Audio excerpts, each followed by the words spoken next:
Candidata, a dívida pública no seu governo ultrapassou os 10 trilhões de reais. E além do tamanho da dívida, o problema é a direção que ela está tomando. A gente chama de trajetória da dívida. No seu governo, a dívida disparou 10 pontos percentuais, atingiu 82% do PIB. E essa trajetória, ela pressiona os juros, que encarece o crédito, que dificulta o investimento e que pesa no bolso das famílias. O seu programa de governo menciona uma necessidade de um ajuste fiscal, mas não traz metas explícitas para os próximos 4 anos. Então, eu quero saber do senhor quais são as suas metas e para que percentual do PIB o senhor pretende trazer essa dívida? Renata, eu pensei que uma jornalista da tua qualidade, da tua competência, pudesse começar essa pergunta falando diferente, Renata. Você poderia dizer, presidente? Meus amigos, a Renata Vasconcelos fez uma pergunta super simples sobre a dívida pública brasileira e a reação do Lula chamou mais atenção do que a própria pergunta. Ela colocou na mesa um número que assusta bastante, que é a dívida bruta brasileira, que já passa dos 10 trilhões de reais. Está perto de 82% do PIB brasileiro. A discussão rapidamente virou sobre de quem era a culpa, qual governo gastou mais, qual governo gastou menos. Mas existe uma pergunta ainda muito mais importante. Quem que vai pagar essa conta? Porque a gente não está falando apenas de uma dívida enorme. O Brasil já gasta mais de 1 trilhão por ano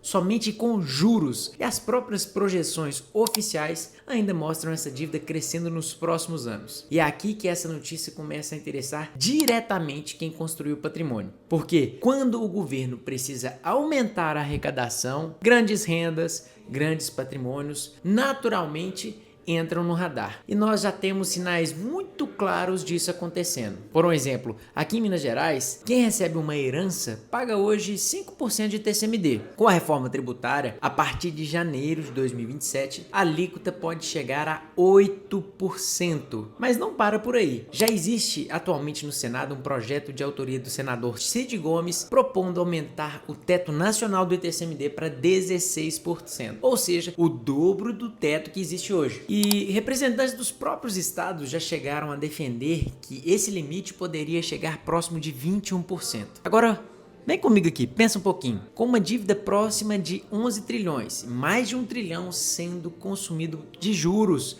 todos os anos, você acha que propostas para aumentar a arrecadação sobre grandes patrimônios tendem a perder força ou a ganhar força? Porque para quem construiu 5, 10, 20 milhões em patrimônio, essa diferença não representa alguns milhares de reais. Ela pode representar centenas de milhares ou até milhões de reais. Isso a mais em uma sucessão. Você não controla a dívida pública, meu amigo. Você não controla quanto o governo vai gastar, mas você controla quando vai organizar o seu patrimônio. Você pode fazer isso agora, enquanto ainda existem regras que permitem estruturar a sucessão com bases mais favoráveis e, em muitos casos, gerar uma economia superior a 90% em comparação com o inventário, ou então pode esperar aí a progressividade sentado. O ITCMD em 2027 já elevar a cobrança para o teto atual de 8%.